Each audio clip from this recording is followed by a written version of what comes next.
నంద్యాల జిల్లాలోని శ్రీశైలం జలాశయానికి వరద ప్రవాహం పెరుగుతుండటంతో అధికారులు శ్రీశైలం ప్రాజెక్టు 8 గేట్లు 10 అడుగుల మేర అయితే నీటిని దిగువకు వదిలిపెట్టారు. దీంతో డ్యాం గేట్లపై నుంచి కృష్ణమ్మ నాగార్జున సాగర్ వైపు పరుగులు పెడుతుంది. డ్యాం 8 రేడియల్ క్రస్ట్ గేట్లు ద్వారా 2,81,398 క్యూసెక్ల వరద నీరు దిగువ నాగార్జున సాగర్ కు డ్యాం అధికారులు విడుదల చేస్తున్నారు. అయితే ఎగువ పరివాహక ప్రాంతాలైన జూరాల, సుంకేసుల నుంచి 2,58,612 క్యూసెక్ల వరద నీరు శ్రీశైలం జలాశయానికి చేరుతుంది.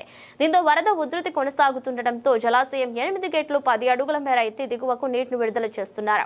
శ్రీశైలం జలాశయానికి మొత్తంగా ఇన్ఫ్లోగా 2,58,612 క్యూసెక్లు ఉండగా అవుట్ఫ్లో 2,81,398 క్యూసెక్లుగా ఉంది.